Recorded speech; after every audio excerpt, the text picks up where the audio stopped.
करते हैं। तो गुड मॉर्निंग एवरीवन। प्रथम वर्ष की पदार्थ विज्ञान कक्षा में आप सबका स्वागत करता हूं। आज हम योग दर्शन के बारे में जानकारी देखने वाले हैं। मुझे ये बिल्कुल ज्ञात है कि जब साइंस बैकग्राउंड से स्टूडेंट आता है तो उसे ये दर्शन वाली बातें जो है वो बड़ी अटपटी लगती हैं, लेकिन मैं इतना ही आज आपको समझाना चाहता हूँ कि जब भी आप डीप स्टडी धीरे धीरे आपका बढ़ाओगे तो आपको ये सब चीज़ें जो है वो क्रिस्टल क्लियर ध्यान में आएगी।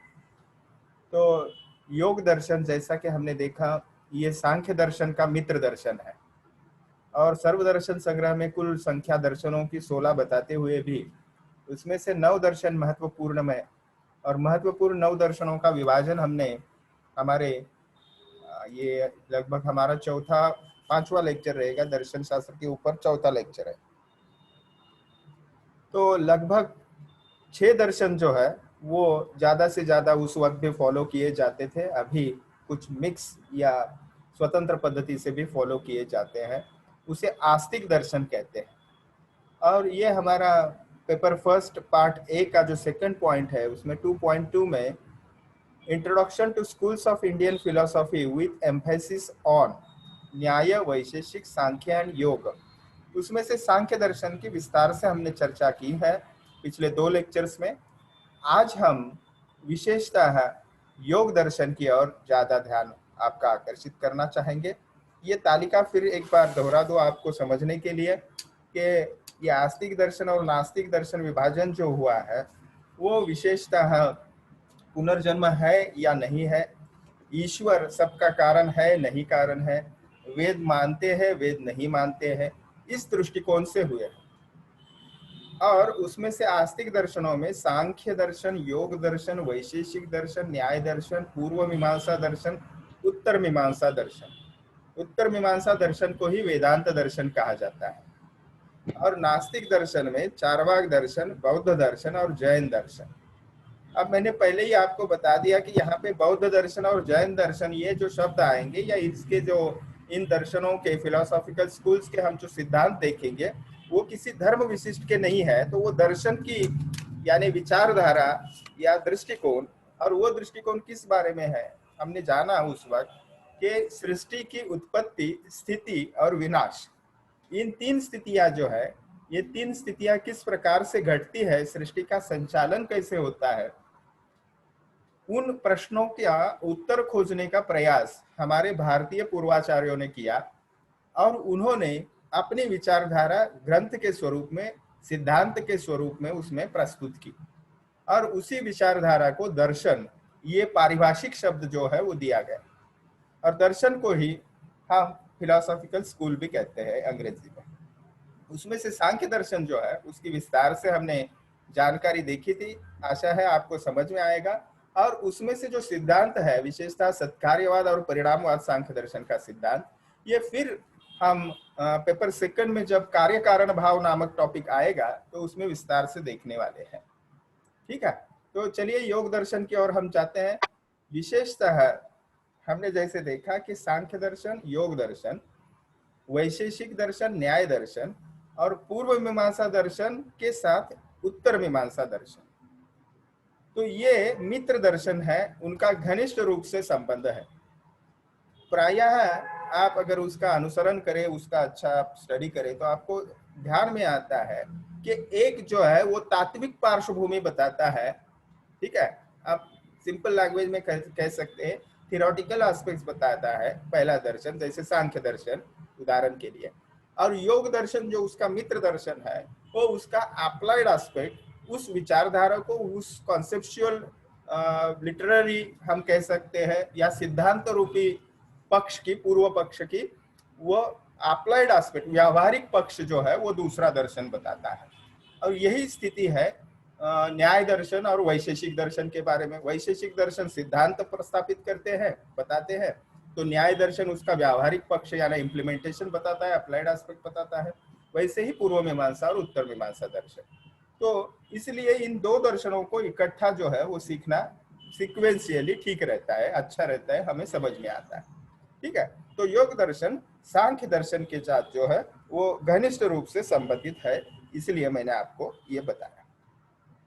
अब सांख्य दर्शन के बारे में हमने ये भी जाना था कि उन्होंने सृष्टि उत्पत्ति जो है वो 25 तत्वों में वर्णित की है। अगर आपको याद है, हम ये कुछ स्लाइड्स बाद में देखेंगे, तो ये रिवाइज के लिए आपके सामने अभी ये स्लाइड है। प्रकृति और पुरुष का संयोग होता है, उससे महत तत्व या बुद्धि तत्व उत्पन्न होता है।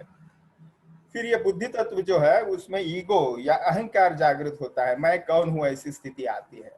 फिर ये अहंकार जो है, उनको अहंकार के ऊपर त्रिगुण का प्रभाव हमें दिखाई देता है, सात्विक, राजस और तामस। उसे ही वैकारिक, तेजस, भूतादि कहा जाता है। और फिर सात्विक अहंकार से, राजस अहंकार की सहायता से एकादश इंद्रिय उत्पन्न होते हैं, और फिर तामस अहंकार से, राजस अहंकार की सहायता से पंच तन्मात्रा यानी सफ्टल फॉर्म ऑफ द एलिमेंट्स उत्पन्न होते हैं, और उन्हीं से रिलेटिव या रिलेवेंट महाभूत या भूत जो है, पृथ्वी, आप, तेज, वायु, आकाश, वो उत्पन्न होते हैं। तो ये 25 तत्व उन्होंने बता दिए। हमने इसको बहुत अच्छे से जाना है सांख्य दर्शन में। अब योग दर्शन जो है, वो योग दर्शन सांख्यों को जो 25 तत्व है वो वैसे के वैसे उनको स्वीकार करता है। तो ये जो सिद्धांत रूपी सांख्य दर्शन का पक्ष है, वो योग दर्शन वैसे के वैसे एक्सेप्ट करता है। लेकिन उन्होंने और एक, जैसे हमने सांख्य दर्शन सीखते वक्त एक बात देखी थी, अगर आपको ध्यान में है तो, हमने वहां पे देखा था कि स ईश्वरवादी और निरीश्वरवादी, ठीक है, स ईश्वरवादी और निरीश्वरवादी सांख्य, ऐसे हमने देखा था। और निरीश्वरवादी सांख्य का स्वरूप जो था, ईश्वर नहीं मानने वाले ऐसे सांख्य की स्थिति या हमने विचारधारा सबसे प्रथम थी, और बाद में वो स ईश्वरवादी यानी ईश्वर मानने लगे उनके फॉलोअर्स, अनुयायी। ये हमने वहां पे देखा था। तो ये बात आपको रिवाइज इसलिए कर रहा हूं क्योंकि योग दर्शनकार जो है वो मूल सांख्य दर्शन में ईश्वर तत्व नहीं था, इसलिए योग दर्शनकार 26वां तत्व के स्वरूप में, स्वतंत्र तत्व के स्वरूप में ईश्वर मानते हैं। तो यहाँ पे गणना हो गई प्रमेय संख्या या पदार्थ की संख्या, अगर हम कहेंगे तो कितने तत्व सृष्टि के मूलभूत माने हैं योग दर्शन ने? 26। सांख्य दर्शन ने जैसे बताए वैसे 25 प्लस ईश्वर स्वतंत्र तत्व योग दर्शन मानता है।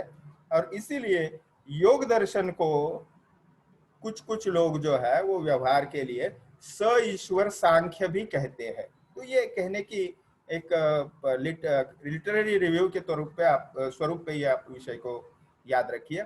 वस्तुतः सांख्य का व्यावहारिक पक्ष ही योग दर्शन है। जैसे हमने सांख्य दर्शन के प्रवर्तक कपिल मुनि जी को देखा, वैसे ही इस योग दर्शन के प्रवर्तक जो है, जिन्होंने ज्यादा से ज्यादा प्रचार प्रसार इस दर्शन का किया, वह है महर्षि पतंजलि। और आधारभूत ग्रंथ जो है वो योग सूत्र है। योग सूत्र के कर्ता कौन है? तो महर्षि पतंजलि है। तो इसको इसीलिए पातंजल योग सूत्र भी कहा जाता है इस ग्रंथ को। अब योग सूत्र को हम ध्यान में रखते हुए, वो ग्रंथ आधारभूत ग्रंथ है, इसलिए योग सूत्र ग्रंथ का हम ज्यादा से ज्यादा विचार हमारे लेक्चर में करने वाले हैं, क्योंकि यही आधार ग्रंथ है। मेरे ख्याल से मैं जब लेक्चर की तैयारी कर रहा था परसों से, तो कल मैंने देखा योग सूत्र के ऊपर बहुत सारे भाष्य यानी टीकाएं या उसका विस्तृत व्याख्या, एक्सप्लेनेशन लिखे गए हैं, और हर एक भाषा में उसका अनुवाद भी है। यानी व्यावहारिक पक्ष होने की वजह से योग दर्शन जो है वो ज्यादा से ज्यादा प्रचलित हुआ एज कंपेरेटिव टू सांख्य दर्शन, ऐसा कहे तो हम वो भी ठीक रहेगा। अब पातंजलि जी योग सूत्र में योग शब्द का या योग की व्याख्या हमें बताते हैं। सर व्यवहारिक का मतलब बताइए ना सर। व्यावहारिकता मतलब अप्लाइड एस्पेक्ट। जैसे आप एनाटॉमी में नेक ऑफ द फीमर या सीखते हो, ठीक है, तो उसका अप्लाइड एनाटॉमी क्या हो जाती है, वहां पे फ्रैक्चर हो सकता है, ठीक है, यानी व्यावहारिक पक्ष आप देखते हो, ये बात है उसकी, यानी तत्व और उसका प्रैक्टिकल अप्रोच। तो तत्व जो है वो है तात्विक ज्ञान यानी कंसेप्चुअल, और उसका व्यावहारिक पक्ष माने उस तत्व का उपयोग अपने दैनंदिन जीवन काल में कैसे होना है, उसको व्यावहारिक पक्ष कहते हैं। ठीक है, अप्लाइड एस्पेक्ट आया ध्यान में बेटा? Okay sir. Okay, thank you. तो जाते हैं आगे, तो अप्लाइड, आप एनाटॉमी सीखते हो और अंत में हर बार आपको आता है अप्लाइड एनाटॉमी, तो दैट इज व्यावहारिक पक्ष और कोई नहीं। और ये जो तात्विक ज्ञान है वो कंसेप्चुअल, या उसको आप कॉग्निटिव डोमेन कह सकते हो आज की भाषा में। तो कॉग्निटिव डोमेन डेवलप करेगा सांख्य दर्शन, और उसका जो दो डोमेन्स रहेंगे यानी स्किल और एटीट्यूड डोमेन, वो हमें बताएगा योग दर्शन। ठीक है, तो इस अर्थ में व्यावहारिक पक्ष ये शब्द का हम इस्तेमाल कर रहे हैं। अब योग सूत्र में योग शब्द की निरुक्ति या जिसे व्याख्या भी कुछ लोग कहते हैं, वो है योगा तु चित्त वृत्ति निरोधा। तो योग क्या है? तो चित्त वृत्तियों का निरोध करना ही योग है। अब इसको ऐसे कैसे आप ध्यान में रखिए, क्योंकि चित्त क्या है, उसकी वृत्ति क्या है और निरोध क्या है, ये आगे हम देखने वाले। ठीक है, अब चित्त के लिए आप एक ग्रॉस ऐसे समझ लिए कि मन की लिए सिनोनिम या पर्यायवाची शब्द के स्वरूप में चित्त शब्द आया है। वृत्ति क्या है? तो वृत्ति को आसानी से अगर हम समझेंगे कि मन जो बाहर जाता है इंद्रियों के द्वारा, उसको वृत्ति कहा है। और इन मन के आंदोलनों को या वृत्ति को या उसके जो बाह्य वृत्ति है उसको रोकना ही योग है। तो ये कैसे रोकेंगे, क्या है, तो ये आगे हम जानने वाले। So yoga is the removing fluctuations of the mind. In simple, if we want to narrate it in English, it refers to the stealing the mind in order to experience the ultimate reality and move toward the self-realization. तो मन में जो आंदोलन सतत होते रहते हैं, subconscious mind हो, नींद में भी मन जो है कभी कभी कार्यरत रहता है और इसलिए हम स्वप्न देखते हैं। तो ये जो मन की वृत्ति है या मन की अस्थिरता है, इसको स्थिर कर देना है, और उसको स्थिर करने के बाद ही आप सत्य को जान सकते हो। So yoga is nothing but stilling of the mind until it rests in a state of total and utter tranquility, and that is one experiences the life reality. Okay, तो ये क्या है, ये बात आपको धीरे धीरे समझ में आएगी। अब योगा तो चित्तवृत्ति निरोधा, ये योग सूत्र के प्रथम पाद में ये डेफिनेशन दी है। वैसे ही भगवत गीता में भी एक डेफिनेशन आती है, योगा कर्मसु कौशल्यम। यानी योग क्या है? तो योग क्या है? तो युक्ति है, और जिसके द्वारा हम कर्म जो है वो कुशलता से कर सकते हैं। अब इसको अन्य की पर्याय से हम अगर देखेंगे तो उसको ठीक से जान पाएंगे आगे आगे। ओके, सो योग शब्द का शब्दशः अर्थ अगर वर्ड टू वर्ड मीनिंग बताए तो चीजों को जोड़ना। ठीक है, यानी टू यूनाइट और यूनियन, दैट इज योग। ओके, सो जो ये हमारा जीवात्मा है, शरीर में रहने वाला चेतन तत्व है, उसको परम तत्व के साथ जोड़ना।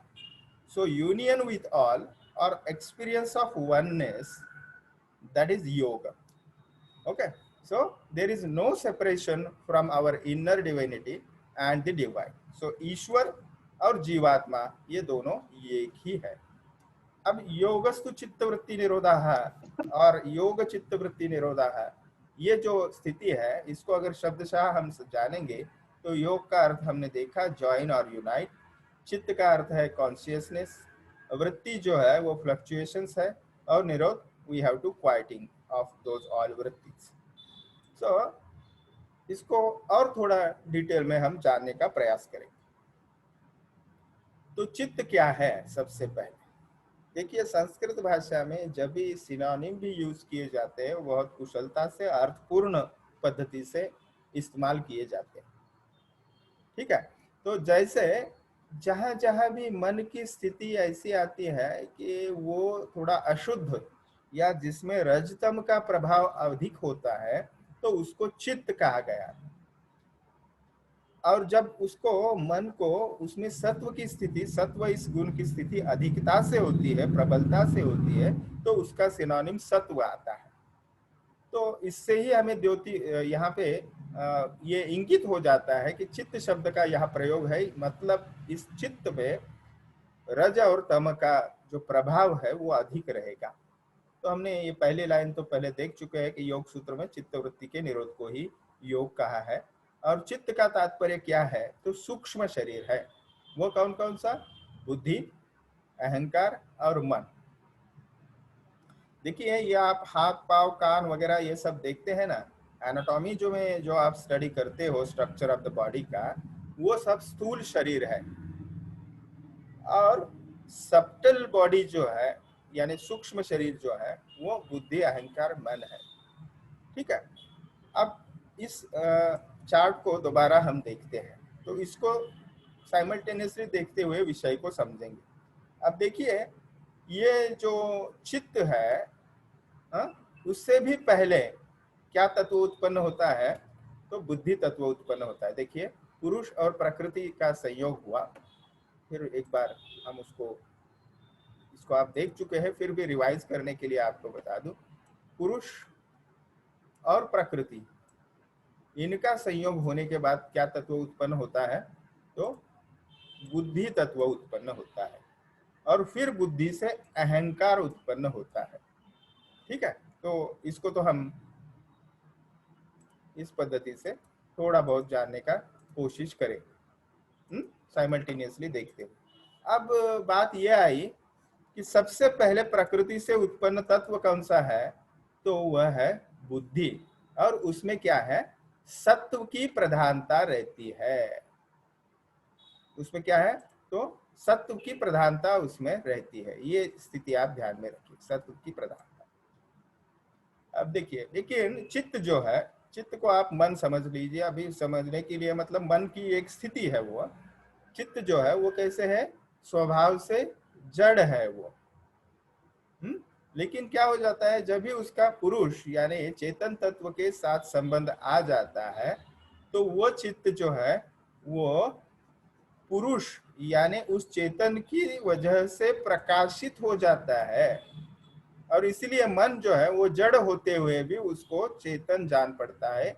यानी वो हम क्या कह सकते हैं उसको, उसमें से प्रतिबिंब आ जाता है पुरुष का। ठीक है, और फिर ये मन जो है वो विषय के साथ किसी संपर्क आ जाता है, तो उसी का आकार वह ग्रहण कर लेता है। यानी क्या है, हम यही सिंपल एग्जांपल देंगे। अगर आपको कोई अच्छा पदार्थ जो आपको दिखता है वो आप उसको देखते हो, तो आंखों से मन जो है उस पदार्थ का आकार ग्रहण कर लेता है। ठीक है, और ये हो गई चित्त की वृत्ति। अब देखिए ये जो उसका खुद की चित्त की स्थिति कैसी है, तो जड़ है। लेकिन जड़ होते हुए भी वो सामने के किसी पदार्थ का या वस्तु का आकार ग्रहण कर लेता है। ये जो स्वरूप वर्तन की स्थिति है इसको ही वृत्ति कहते हैं। ठीक है, तो इसको एक अच्छे से आप उसी पद्धति से उस दर्शन की भाषा में समझने के हम प्रयास कराएंगे ज्यादा से ज्यादा। ओके, अब देखिए तो वृत्ति जो है उसको हमने सोचा समझा। अब देखिए वो पुरुष चेतन तत्व जो है, उस चैतन्य का प्रकाश जो है वह वृत्ति को प्रकाशित कर देता है और हमें ज्ञान हो जाता है कि भाई ये पदार्थ जो है, समझिए रसगुल्ला है या गुलाब जामुन है, जो भी है, तो वो ज्ञान होता है। अब इस पुरुष का जो है चेतन तत्व का शुद्ध चैतन्य स्वरूप जो है वो प्रकृति द्वारा बाधित नहीं है, क्योंकि वो साक्षात उसमें प्रकृति में समाविष्ट नहीं होता, वो केवल वहां पे उपस्थित होता है।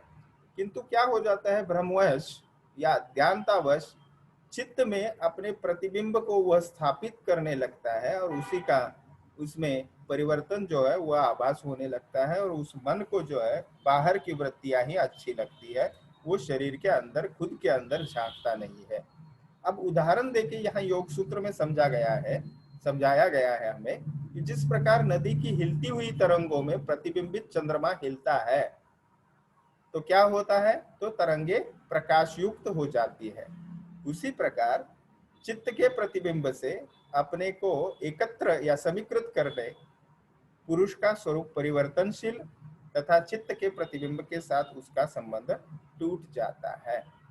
अब इसका अर्थ ये हुआ कि मन खुद जो उसकी स्थिति है या चित्त की जो स्थिति है वो स्थिति न समझते हुए वो खुद को कुछ और जगह समझ लेता है, ठीक है।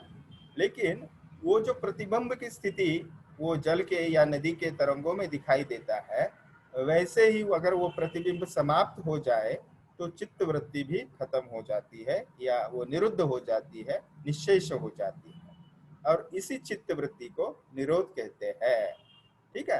तो जिसमें पुरुष अपने विशुद्ध चैतन्य रूप में आ जाता है, वो मन की जड़ स्थिति या चित्त की जड़ स्थिति समझ लेता है, और फिर वो चित्त के द्वारा जो बाह्य प्रवृत्ति होती है मन की, तो बाह्य प्रवृत्ति या वृत्ति कैसे होगी, वो पंच ज्ञानेंद्रिय के माध्यम से ही होगी।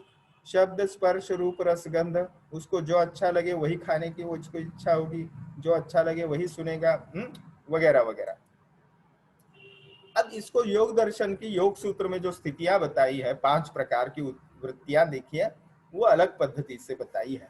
जैसे वो प्रमाण, तो यहाँ पे वो दर्शन सांख्य दर्शन से अलग क्यों है ये भी हम जान सकते हैं, क्योंकि प्रमाणों की संख्या जो है वो 3 है। सांख्य दर्शन में कितनी थी प्रमाणों की संख्या, वहां पे भी आपको अगर याद है कोई 3। बताएगा? 3। यस, कौन कौन से थे प्रमाण? वही प्रत्यक्ष, अनुमान और शब्द, एग्जैक्टली वही थे। वही 3 थे, बराबर। लेकिन पदार्थों की संख्या कितनी हुई, या वहां तत्वों पर की संख्या वहां पे 25 थी, और 25, योग दर्शन में कितनी देखी हमने? 26। यस, 26। बिल्कुल बिल्कुल सही, 26। तो ये चीजें जो है वो दर्शनों को एक दूसरे से अलग करती है। कुछ सिमिलैरिटीज होती है, कुछ डिसिमिलैरिटीज होती है, और संख्याओं में भी भिन्नता होती है, और इसीलिए दर्शनों की संख्या या दर्शनों का स्वरूप जो है वो भिन्न भिन्न प्रस्तावित हुआ है। अब देखिए, प्रमाण यानी ज्ञान जो है, वो ज्ञान जिस कारणों से, साधनों से हम ग्रहण करते हैं उसको प्रमाण कहते हैं। हम इसको बहुत विस्तार से परीक्षा या रोग परीक्षा, रोगी परीक्षा, इस एस्पेक्ट से भी पेपर सेकंड में जानने वाले हैं। इसीलिए प्रत्यक्ष यानी जो दिखाई देता है वही, ठीक है। जैसे आप एक्चुअली हीमोग्लोबिन परसेंटेज देखते वक्त कुछ एक्सपेरिमेंट करते हो तो उसको प्रत्यक्ष कहेंगे। किसी आप समझो चेस्ट एक्सरे निकालते हो, वहाँ पे प्लूरल इफ्यूजन है या नहीं है ये देखने के लिए, तो एक्सरे, सोनोग्राफी, ये जो इंस्ट्रूमेंट के साथ अपन प्रत्यक्ष कुछ देखते हैं तो उसको प्रत्यक्ष प्रमाण कहते हैं। अनुमान क्या है, तो पेट दुख रहा है और वो राइट रीजन में दुख रहा है, just below the no ribs, जहाँ पे खत्म होती है लीवर के पीछे, तो आप वहां से गेस करते हो, आप तर्क करते हो कि भाई यहाँ पे गॉल ब्लैडर में पेन है या पैथोलॉजी गॉल ब्लैडर में होगी, तो इसको अनुमान कहते हैं। और शब्द क्या है, तो जैसे हम ग्रंथों में जो भी चीजें हैं उसको पढ़ते हैं और उसको वैसे के वैसे एक्सेप्ट करते हैं, उसको शब्द प्रमाण कहते हैं, उसको ही आप्त प्रमाण भी कहा जाता है। जैसे आपके पिताजी या माताजी, आपके चाचा जी कुछ कहते हैं तो आप उसको तर्क वितर्क न करते हुए वैसे ही आप उसको एक्सेप्ट करते हो, क्योंकि वो आपके हितैषी व्यक्ति ने कहा है, ठीक है, तो उसको शब्द प्रमाण कहते हैं। एनीवे, इसको हम डिटेल में बाद में जानने वाले हैं। तो प्रमाण जो है एक वृत्ति बताई चित्त की, दूसरी जो है वो विपर्य है, यानी बिल्कुल विपरीत या गलत ज्ञान होता है, जैसे रस्सी को साफ समझना, ठीक है। अब तीसरा जो है विकल्प, विकल्पों को ही कल्पना कहते हैं, ये तीसरी चित्त वृत्ति है। जैसे कवि कल्पना, गगनारविंदम सुरभि, यानी क्या है, आकाश कमल सुगंधी होता है, या आकाश कमल, आकाश कमल ऐसी वस्तु स्थिति है ही नहीं, फिर भी चित्त मान लेता है, ऐसी कल्पना कर लेता है कि वह आकाश कुसुम या आकाश कमल या आकाश फल फूल ऐसी कोई चीज है, ठीक है। तो चौथा है निद्रा, ये निद्रा भी एक मन का विकार चौथा है। पांचवा स्मृति, जो भूतकाल के अनुभवों की मानसिक प्रतीति बताता है। स्मृति क्या है, अतीतस्य स्मरणम स्मृति, यानी भूतकाल में आपने जो स्टडी किया है उसको आप मेमोराइज करते हो तो उसको स्मृति कहते हैं, या सुखद और दुखद अनुभव होते हो उसको फिर एक बार एक्सपीरियंस करते हो, रिकॉल करते हो, उसको स्मृति कहते हैं। तो प्रमाण के ये 3 भेद हमने अभी देखे। तो विशेषतः ये 5 वृत्तियां जो है वो आपको ऐसे क्यों तौर पे पूछी जा सकती है, प्रमाण, विपर्य, विकल्प, निद्रा और स्मृति। तो यही जो है ये स्लाइड में भी एक्सप्लेन किया है। तो ये जो 5 वृत्तियां हैं, या इसको हम इन शॉर्ट विकार भी कहेंगे, वह भ्रमवश वो पुरुष जो है वो अपना चेतन तत्व भूल के चित्त के साथ बंधन में अड़क जाता है या अटक जाता है। तो इस अवस्था में पुरुष जो है वो क्या करता है, एक्चुअली वो क्या है पुरुष, जस्ट इट इज हम कहेंगे कि वो निर्विकार है, सिर्फ वो उपस्थित है, लेकिन वह स्वयं को ही कर्ता या भोक्ता समझने लगता है, मैं ही शरीर हूं, ऐसी उसकी स्थिति आती है। ठीक है, और ऐसा प्रतीत होने लगता है कि उस पुरुष का जो है वो जन्म और मरण होते रहता है, और वही जो पुरुष है, जीवात्मा जो है, वो नाना दुखों को भोगने वाला है, विविध प्रकार के दुखों का। अब जैसे हमने सांख्य दर्शन में अधिभौतिक, आध्यात्मिक और अधिदैविक, ये दुख के 3 प्रकार वहां पे सांख्य दर्शन में देखे थे, तो दुख के 5 प्रकार योग दर्शन बताता है। अविद्या, अस्मिता या अहंकार भी उसको कहते हैं, राग या आसक्ति। ठीक है, राग को ही आसक्ति कहते हैं, द्वेष, ठीक है, और अभिनिवेश। तो अभिनिवेश यानी मृत्यु का भय, द्वेष यानी ईर्षा, राग यानी आसक्ति, अस्मिता यानी अहंकार, और अविद्या यानी अज्ञान।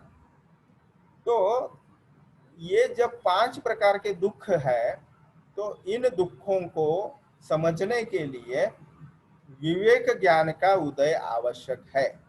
तो विवेक किस चीज को कहते हैं, यानी जो अच्छा और बुरा इसको समझ सके, क्या अच्छा है क्या बुरा है, क्या सत्य है क्या असत्य है, उसको विवेक कहते हैं। तो विवेक ज्ञान जब उस पुरुष को हो जाता है, तो वह प्रकृति और पुरुष इसमें विभेद यानी भेद जो है वो स्थापित हो जाता है। वो स्वयं को प्रकृति से अलग जो है अपना स्वरूप वो समझता है, और इसी को चित्त वृत्तियों का निरोध कहते हैं। ठीक है, और ऐसी अवस्था को प्राप्त करना ही योग की स्थिति है। तो ये प्रकृति और पुरुष में भिन्नता है, ये समझना ही योग की सिद्धि है या योग का उद्देश्य है।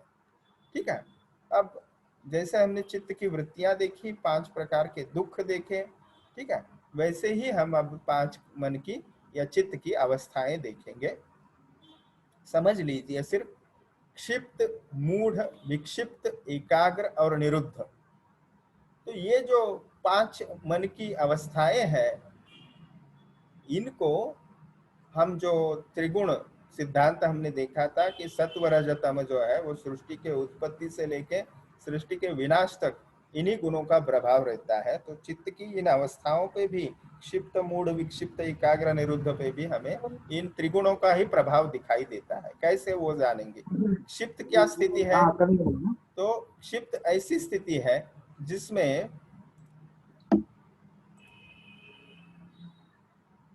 रजोगुण का चित्त के ऊपर या मन के ऊपर प्रभाव होता है। और रजोगुण क्या है, वो चंचल है या चल है, तो उसमें स्थिरता उस मन में नहीं होती उसके कारण, और वह एक दूसरे से, एक के विषय की ओर से दूसरे विषय की ओर बढ़ता है। जैसे उसने गुलाब जामुन खा लिया तो उसको वड़ा भी खाने की इच्छा होता है, वड़ा खा लिया तो उसको दही वड़ा खाने की इच्छा होती है, या फिर और कुछ खाने की इच्छा होती है।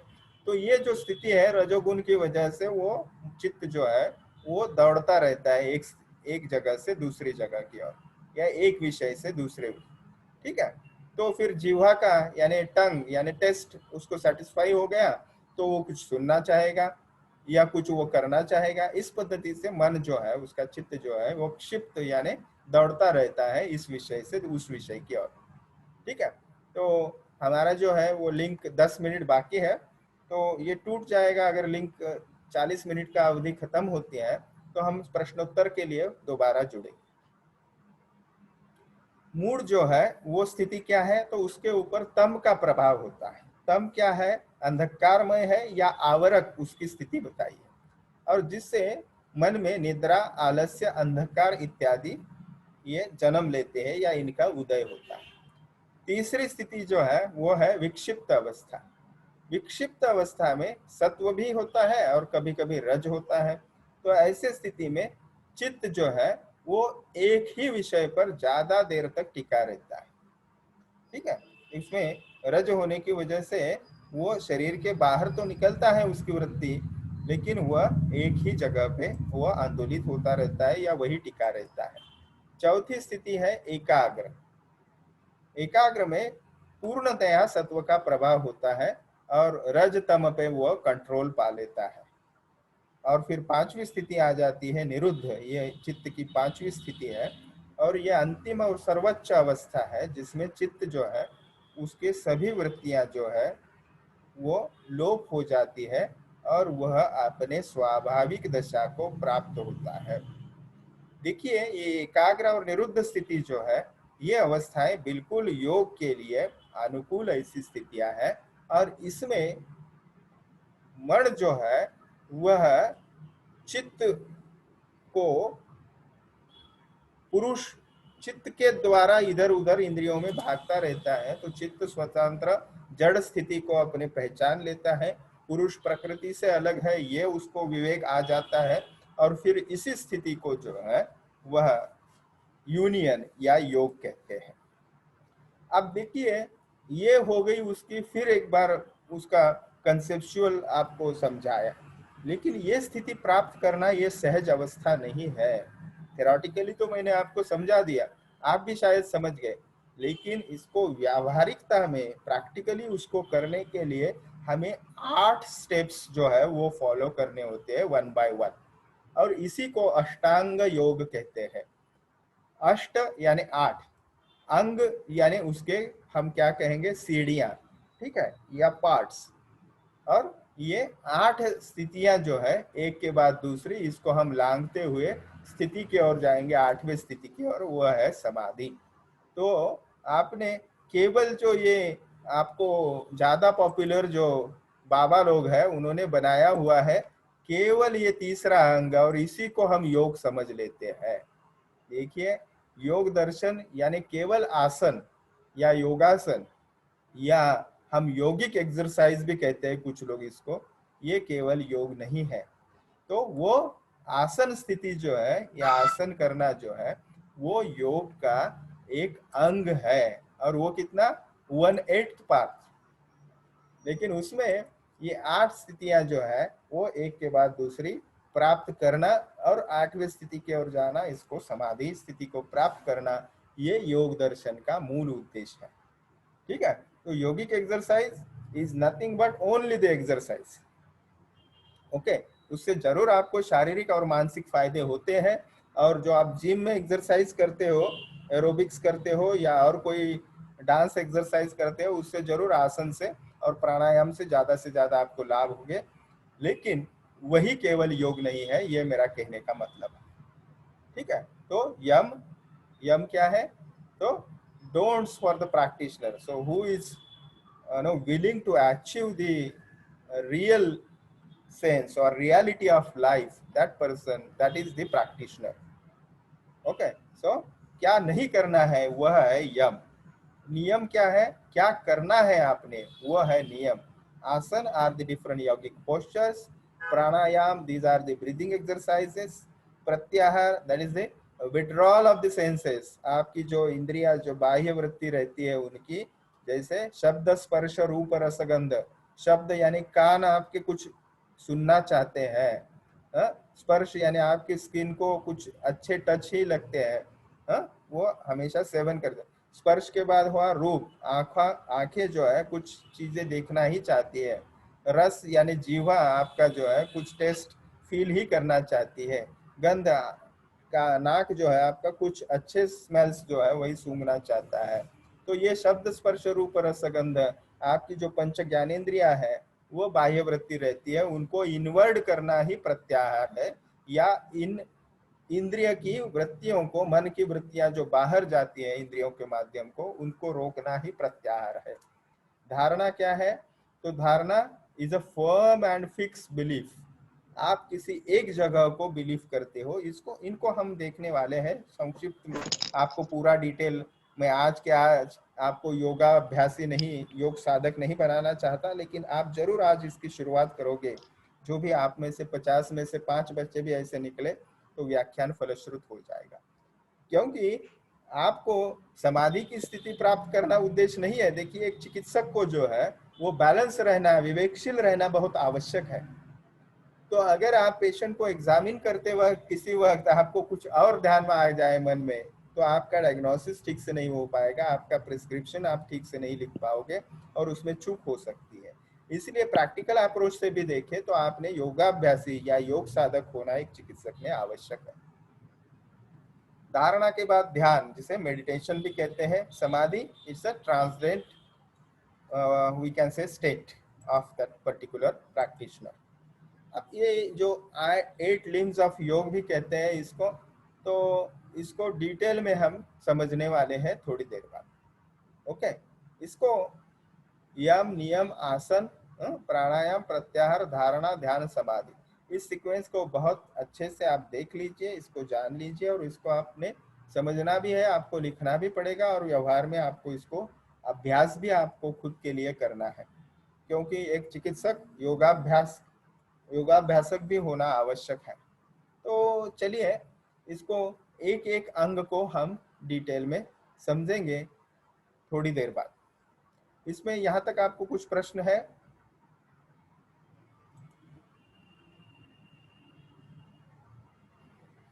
क्योंकि 2 मिनट अभी शेष है इस लिंक के लिए। तो योग शरीर और मन को इंद्रियों के साथ नियंत्रण करने का उपदेश देता है। तो इंद्रिय जनित, यानी ये जो पंच ज्ञानेन्द्रिया है या पंच कर्मेंद्रिया है, इनके ही द्वारा व्यक्ति को आसक्ति जो है वो होती है, यानी मेरे को ये खाना ही है, मेरे को ये शब्द सुनना ही है, ठीक है, या फिर मैं अच्छा पेंटर हूँ तो मैं अच्छा पेंटिंग ही बनाना चाहता हूँ, तो ये कर्मेंद्रिया का मैंने एक उदाहरण दिया। या मैं अच्छा चल सकता हूँ, या चलना जो है वो मैं दूर तक कोई रनिंग कर सकूँ, तो कुछ टारगेट मैं अचीव कर लेता हूँ, स्ट्रावा पे मेरा अच्छा रिकॉर्ड हो जाएगा, तो ये भी एक आसक्ति ही है। तो ये आपकी जो क्षमता है शरीर की, इसको बढ़ाने के लिए कुछ लोग ये करते हैं। तो ये आसक्ति जो है इंद्रियों के प्रति, ज्ञानेन्द्रिया हो या कर्मेंद्रिया हो, वो मोक्ष प्राप्ति के मार्ग में बाधक है, ठीक है।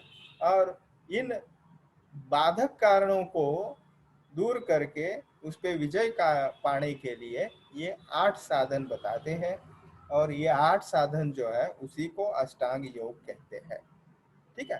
तो यहीं पे इस व्याख्यान को रोकते हैं, और आपके अगर प्रश्न है, क्योंकि यम से आगे फिर वो आपने एट अ स्टेज हमने ये देखना जरूरी हो जाए